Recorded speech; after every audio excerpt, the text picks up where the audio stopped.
Welcome to another video by your friend, Matthew Sherling.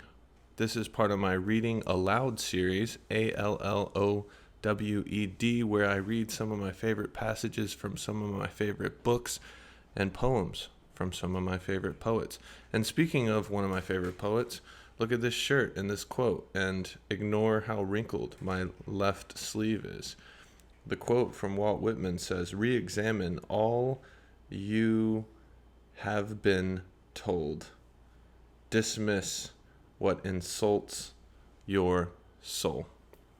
So with that, let me read a passage from Mr. Fernando Pessoa from the Book of Disquiet. And as you see, the front cover is no longer existent.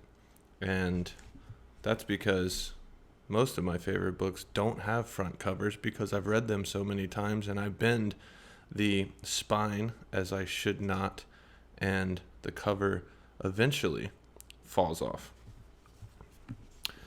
This is the 58th snippet in the book, or whatever you want to call it, entry. The environment is the soul of things. Each thing has its own expression, and this expression comes from outside it. Each thing is the intersection of three lines, and these three lines form the thing, a certain quantity of material, the way in which we interpret it, and the environment it's in. This table on which I'm writing is a block of wood.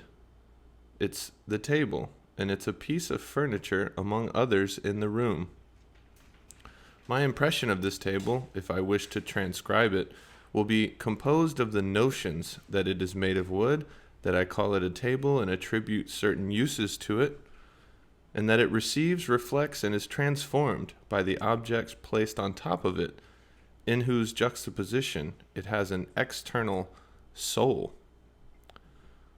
And its very color, the fading of that color, its spots and cracks, all came from outside it, and this, more than its wooden essence, is what gives it its soul.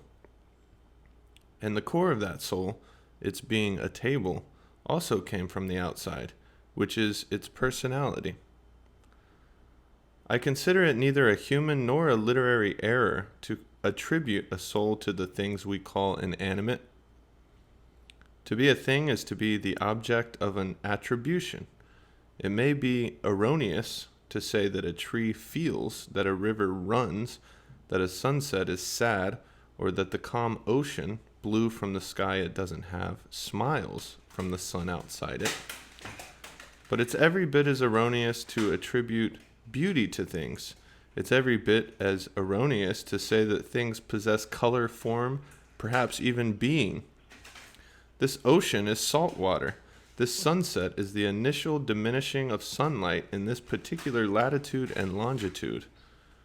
This little boy playing next to me is an intellectual mass of cells.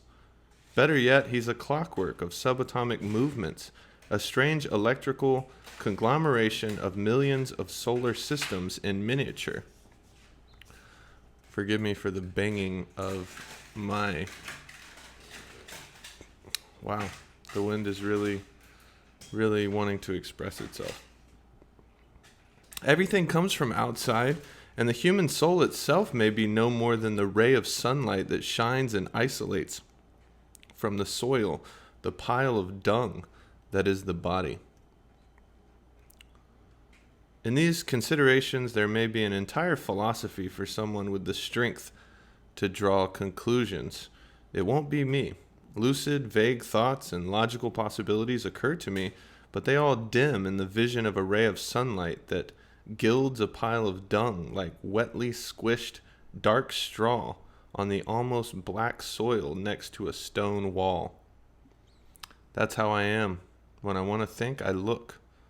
When I want to descend into my soul, I suddenly freeze, oblivious, at the top of the long spiral staircase, looking through the upper story window at the sun that bathes the sprawling mass of rooftops in a tawny farewell.